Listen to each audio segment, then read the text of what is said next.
गुरुजी 3 साल से हम बड़े तकलीफ, मतलब 3 वर्ष के पहले का जो सुख का भान था वो तिथि और तारीख निश्चित नहीं होगी, पर दुख का जो भान है वो हमें निश्चित है। हम 2 साल से परेशान, हम 1.5 साल से परेशान, हम 1 साल से परेशान, हम 6 महीने से, हम 3 महीने से, हम 4 महीने से। अर्थात भगवान ने जो सुख दिया हमने उसका स्मरण ज्ञात नहीं किया कि उसने सुख दिया कितना।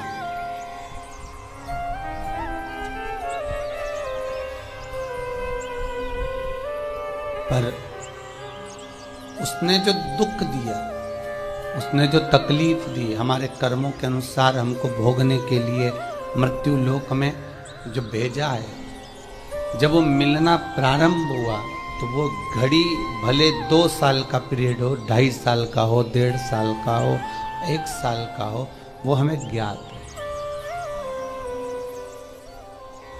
अब एक बात अपनी जिंदगी में उतार लीजिए, जब सुख का समय नहीं रहा तो दुख का समय रहेगा क्या? वो भी तो खसकेगा, वो भी तो जाएगा, वो भी तो समाप्त होगा।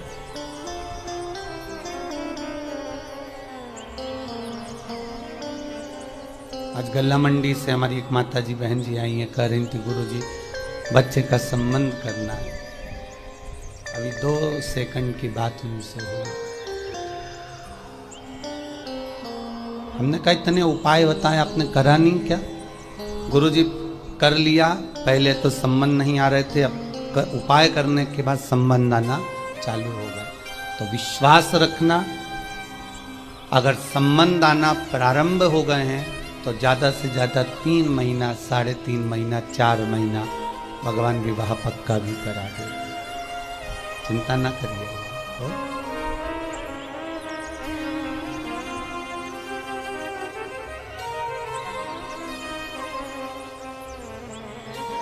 इस व्यासपीठ से जितने उपाय पुराणों के, स्कंद पुराण, लिंग पुराण, नर्मदा पुराण, शिव महापुराण,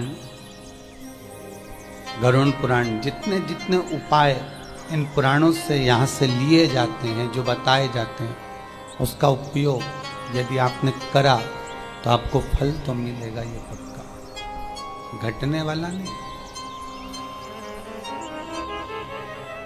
उसका सुख, उसका आनंद आपको प्राप्ति जरूर हो।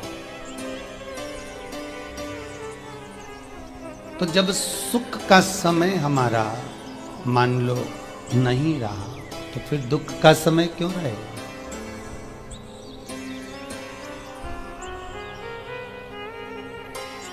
व्यक्ति जब गुलाब जामुन खाता है, रसगुल्ला खाता है, खोपरा पाक खाता है तो उसको स्वाद भरपूर आता है, पर 1 सेकंड के लिए मान लो दांत में दर्द उठ गया तो सारी गुलाब जामुन, सारा खोपरा पाक, सारी रबड़ी दरी की दरी रह जाती। 1 सेकंड का वो कष्ट, 1 सेकंड का वो दुख हमको हिला दे। क्यों आता है दुख?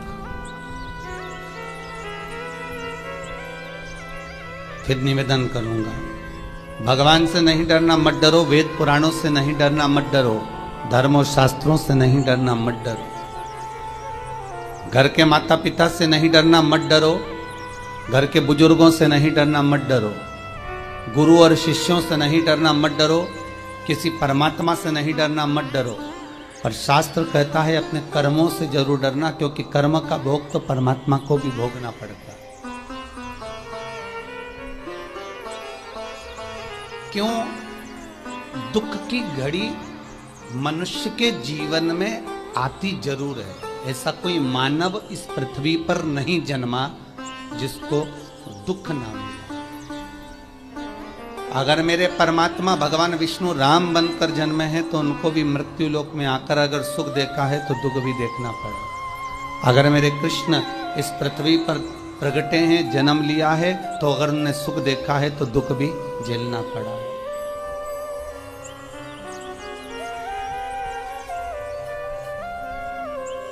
मृत्यु लोक में आने के बाद दुख की जो घड़ी है वो आने का कारण हमारे कर्मों का खेल।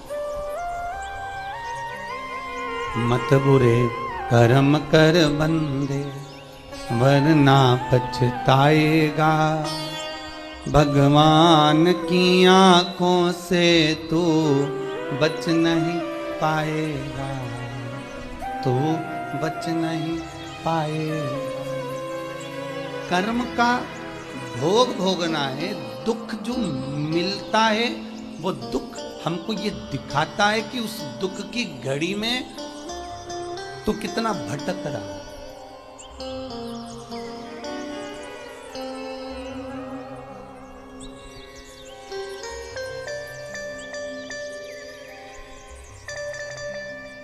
एक दुख की घड़ी में तू कितना भटक रहा है।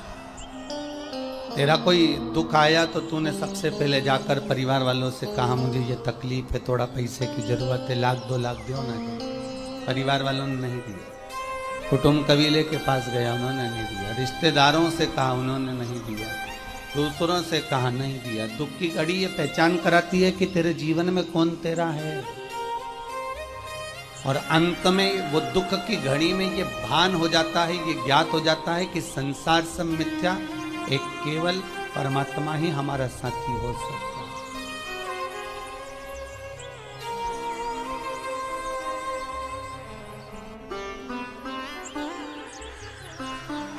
केवल एक परमात्मा साथी।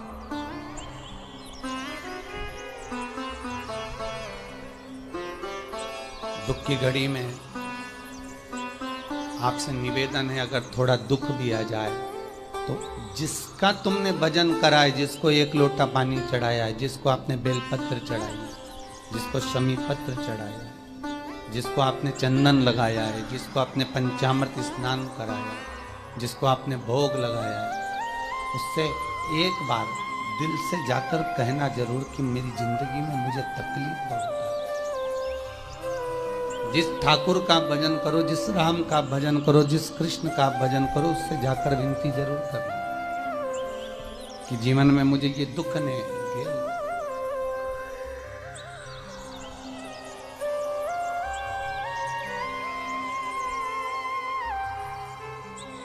और किसी सदगुरु की शरण में बैठकर, आपको कहा था प्रारब्ध को, दुख को समाप्त करने के स्थान बताए थे आपको परसों की कथा में कि पहला मंत्र जाप, दूसरा सदगुरु की शरणागति और तीसरा किसी तालाब, नदी तट आदि पर बैठकर भगवत भजन करना।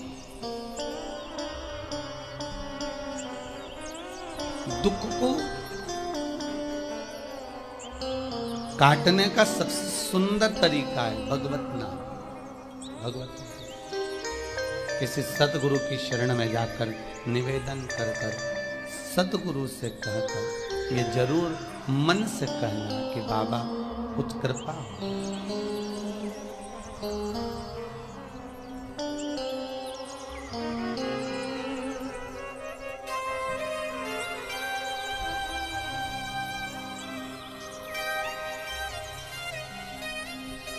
जीवन बड़ा विचित्र है। इस विचित्र मानव के शरीर में एक दिन में मनुष्य कई बार अपने जीवन को पलट लेता है। कई बार इस मानव के शरीर में परमात्मा भी प्रवेश करता है तो दानव भी प्रवेश करता है। इस मानव के शरीर में कहीं अगर असुर भी प्रवेश कर रहा है तो देव भी प्रवेश कर रहा है। ये मानव का शरीर है।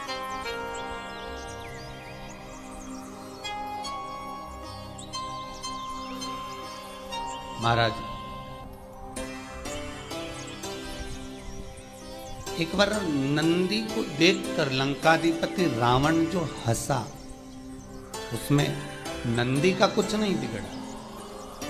अगर बिगड़ा तो केवल लंकाधिपति रावण का बिगड़ा कि तेरी जिंदगी नष्ट हो गई, तेरा पूरा वंश नष्ट हो गया उन बंदरों के एक साथ आक्रमण से।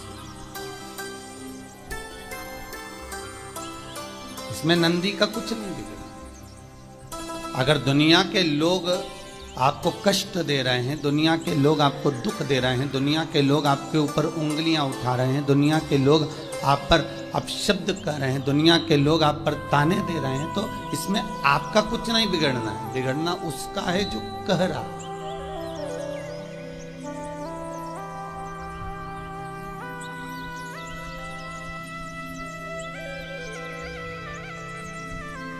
नंदी शिव के पास गए और ये कोई साधारण से नंदी नहीं है, शिलाद मुनि के, शिलाद ब्राह्मण के तप साधना से जो शंकर प्रकट हुए थे, शंकर के प्रकट होने पर भगवान शंकर ने कहा था कि तुम ब्रह्मचारी होकर भी तुम्हारे घर में पुत्र होगा, और वो पुत्र कोई साधारण सा नहीं हुआ, स्वयं शंकर ही नंदी के रूप में प्रकट हुआ, स्वयं शंकर, स्वयं शिव।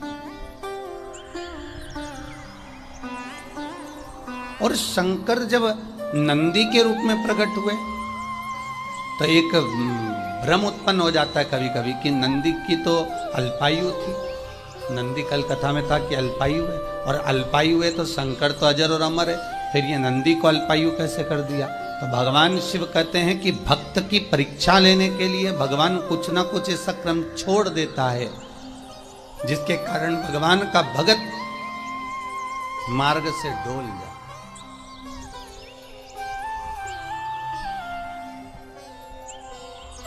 जिस दिन आपका एकादशी का व्रत रहेगा, जिस दिन आपकी प्रदोष रहेगी, जिस दिन आप सोमवार का व्रत करोगे, संकट सोमवार करोगे, जन्माष्टमी करोगे, रामनवमी करोगे, जिस दिन आपका व्रत रहेगा, आपको वैसे दिन कभी क्रोध नहीं आएगा, पर जिस दिन तुमने व्रत रखा, साधना करी, तप करा, पूजन करा, आराधना करी, उस दिन तुमको क्रोध जरूर आएगा, चिड़चिड़ प्रवृत्ति हो जाएगी। तो कई लोग कहते हैं भूखी होगी इसलिए क्रोध कर रही होगी।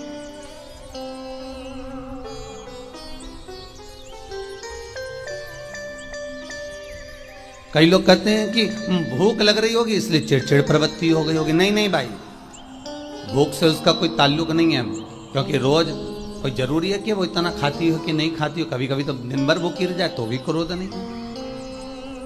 उसका कारण केवल इतना सा है कि उसका जो भजन का तेज पुंज है, उसके भजन का जो तप साधना है, वो इतनी प्रबल हो जाती है कि देवताओं को, इंद्र को बोलना पड़ता है कि इंद्र इसने 16 सोमवार कर लिए, इंद्र इसने मंगलवार कर लिए, इंद्र इसने ये व्रत पूरे कर लिए, और अगर इसके व्रत ये पूरे हो जाएंगे तो वर देने के लिए जाना पड़ेगा।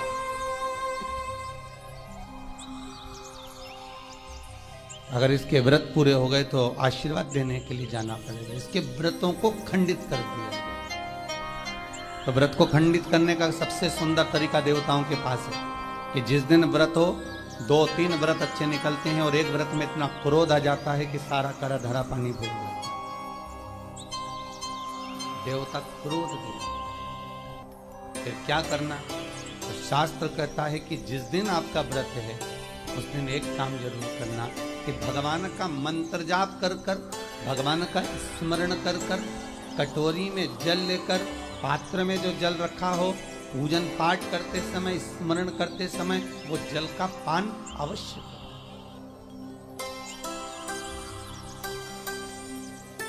उस जल का पान अवश्य, तो जल को अवश्य। क्या होता है जल का पान करने से? शिव महापुराण की कथा कहती है, चाहे आप हनुमान चालीसा पढ़ें, चाहे आप राम रक्षा स्तोत्र पढ़ें, चाहे आप देवी कवच करें, चाहे आपकी मर्जी पड़े, जो पाठ पूजन करें, बस एक निवेदन है, पूजन पाठ करते समय एक कटोरी में, तांबे के कलश में, एक गिलास में जल अपने नजदीक में जरूर।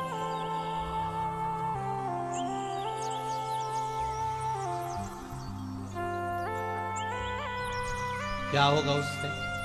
आप जितना पाठ करेंगे, आप जितना पूजन कर रहे हैं, आप जितनी आराधना कर रहे हैं, आप जितनी साधना कर रहे हैं, आप जितना तप कर रहे हैं, आप जितना हनुमान चालीसा, दुर्गा चालीसा, राम रक्षा स्तोत्र, यमुना अष्टक, गोवर्धन चालीसा, जो भी आप जप रहे हैं, जो भी आप सर्वोत्तम जी का पाठ करें, आप जिस भी पाठ को कर रहे हैं, उस पाठ को करते समय अगर जल तुम्हारे पास में रखा हुआ है, तो तुमने जब पाठ किया तो उसका जो तात्विक अंश है वो जल के अंदर जाएगा, और वो जल जब हम ग्रहण करेंगे तो हमारा जीवन आनंदित हो जाए। पहले के संतों को उठाकर देखिए, पहले के साधुओं को उठाकर देखिए, पहले के तपस्वियों को उठाकर देखिए।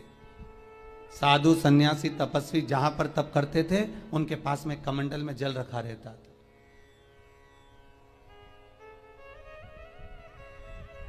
उनके कमंडल में जल होता था। उन्होंने कमंडल में से जल लिया, श्राप दे दिया, उन्होंने कमंडल में से जल लिया, आशीर्वाद दे दिया। तो कई शास्त्र, कई विद्वान कहते हैं कि उस सन्यासी का तप बल इतना प्रबल था कि उसके मुख से जो निकलता था वो हो जाता था।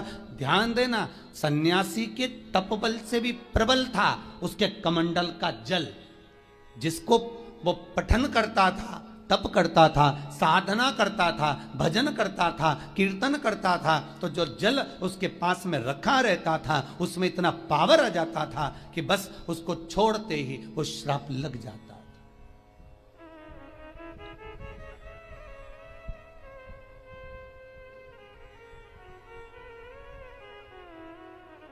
किसी मंदिर में जाए, किसी देवालय में जाए, किसी तीर्थ में जाए, उस मंदिर का जल, तीर्थ, उस मंदिर का कुंड का आनंद भाव लिया जाए। भाई, भारत की भूमि पर जितने मंदिर हैं, भारत की भूमि पर जितने तीर्थ हैं, सारी नदियां, कुंड, तालाब, छोटे छोटे सरोवर, बावड़ियां, ये सब मंदिर के पास में ही क्यों बनवाए गए? ये कुंड, ये बावड़ियां, ये तालाब, ये सरोवर, ये कुएं, ये सब मंदिर के करीब में, तीर्थ के करीब में क्यों बनाए गए? उसका कारण केवल इतना है। और क्यों इतने पवित्र होते हैं? क्योंकि वहां भजन करने वाला, वहां साधना करने वाला, वहां स्मरण करने वाला, वहां कीर्तन करने वाला, वहां मंत्र जाप करने वाला, वहां नाम जाप करने वाला जब जप करता है, साधना करता है, पाठ करता है, तो उसका तेज पुंज उस जल में चला जाता है। उस जल का पावर इतना प्रबल होता है कि जीव अपने आप कल्याण हो जाता है, मात्र स्नान से, मात्र पूजन से, मात्र तर्पण से, मात्र आचमन से।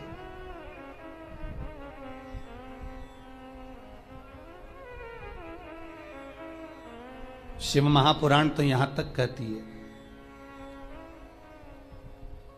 कि आप शंकर भगवान को जल चढ़ाएं, थोड़ा सा जल पात्र में रख लें। जहां पूजन कर रहे हैं, जब थाली से पूजन, पहले सबसे पहले तो जल ही चढ़ाओगे ना, जल चढ़ाने के बाद उस पात्र को रख लें, थोड़ा सा पानी उसमें बचा लें, 2-4 बूंद, 8 बूंद, 15 बूंद, 20 बूंद, 1 चुल्लू, थोड़ा सा। भगवान शिव की आराधना करी आपने, दिया बत्ती करा, पूजन करा, आराधना करी, मंत्र जाप करा, घंटी का नाद करा, और भी लोग आए, उन्होंने भी भगवान का नाम लिया। जब घर की ओर प्रवेश करें, पूजन की थाली जब लेकर चलें, तो जो कलश में जल हो उसका आचमन कर लें या अपने ऊपर छीट लें, उससे सुख का अनुभव होता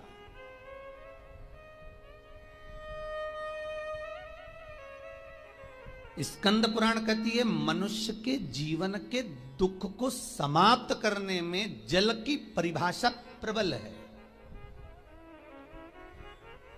फिर निवेदन करूंगा, कहीं जाकर मत रोइए, कहीं जाकर मत कहिए कि आपको तकलीफ क्या है।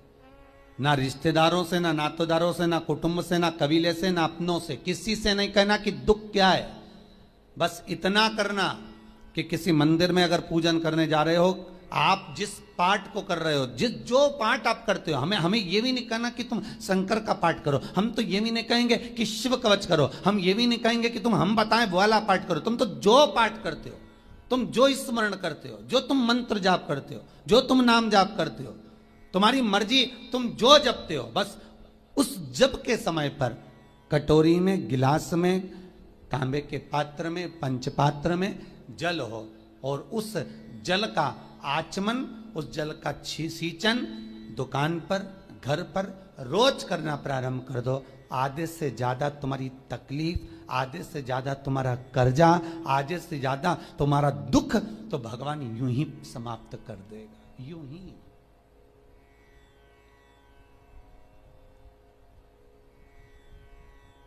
हम जल कौन सा सींचते हैं भगवान? अपनी दुकान पर पानी कौन सा छोड़ते हैं? अपने घर पर जल कौन सा सींचते हैं? जब मटके में से भर कर लिया है, कुंड में से भर कर लिया है, आपने घर में नल में से भर कर लिया है, और वो पानी लाने के बाद में अपन सब दूर छीट दिया। अपन वो वाला पानी कभी नहीं छीटते जो रखा है, जो आराधना के लिए रखा है, साधना के लिए रखा है, जो भगवत स्मरण के लिए रखा है। हमने वो नहीं छीटा, हम तो भर कर लाए और छीट दिए। अरे भाई बहुत दुख है, बहुत तकलीफ है, बहुत कष्ट है, कहीं मत भटको। जिससे तुम्हारी अच्छी फटे उसका स्मरण कर कर, उसका भजन कर कर, उसका कीर्तन कर कर, उसका नाम जाप कर कर। हम तो ये भी कहते हैं कि तुम जो भजन कर सकते हो, तुम जो स्मरण कर सकते हो, तुम्हारी चित्तवृत्ति में जो आता हो तुम वो करना। हम भी बताएं तो भी मत करना। तुम्हें अच्छा लगे तो करो, नहीं लगे तो तुम जो कर रहे हो बहुत अच्छा करो, तुम उसको जो।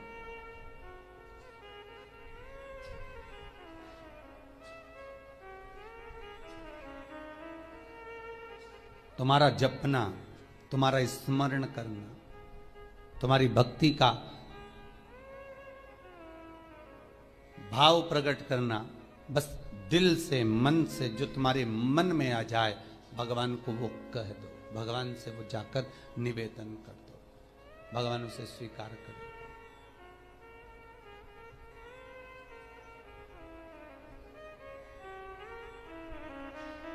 तीन, मृदा। मृदा मतलब मिट्टी, 3 जगह की, बहुत प्रबल होती है महाराज। सांब पुराण के अंतर्गत वर्णन किया इसका।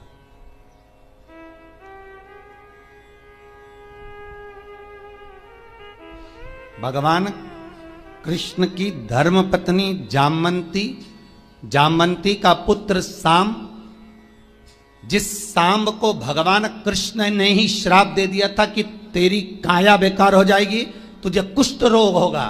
भगवान कृष्ण का श्राप था अपने पुत्र को।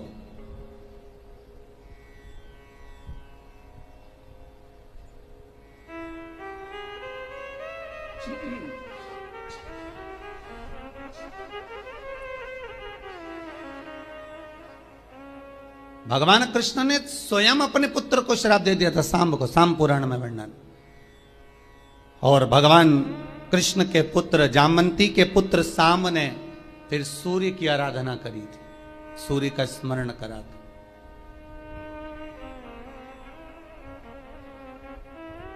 और भगवान सूर्य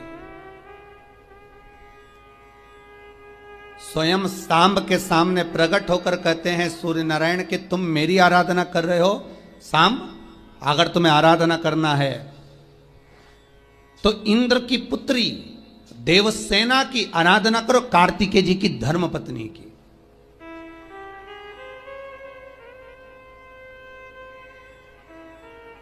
ये उत्तर भारत के जो लोग हैं ये पूजन करते हैं दीपावली के बाद में छठ की पूजन, छठी। बिहार साइड में, यूपी साइड में, इधर सबसे ज्यादा पूजन होती है छठ की। कौन सी माता है ये? छठ है। कौन सी माता? छठ। जितने लोग पूजन कर रहे हैं उनको भी ज्ञात नहीं है कि ये छठ की पूजन होती क्यों है, ये माता है कौन सी। ये छठ माता कोई दूसरी नहीं है, कार्तिकेय जी की धर्म पत्नी देवसेना है जिसकी पूजन होती है छठी के रूप में। उगता सूरज और डूबता सूरज का अर्घ होता है। सबसे पहली छठ पूजन किसने करी थी? भगवान कृष्ण के पुत्र सांब ने करी थी। सांब पुराण कहती है सबसे पहली छठ पूजन। क्योंकि सांब का शरीर बेकार हो गया था। भगवान कृष्ण की शरण में सांब पड़ गया। पिताजी आपने मुझे श्राप दिया है, क्योंकि गलत भाव हो गया था, गलत दृष्टि हो गई। पर पिताजी क्षमा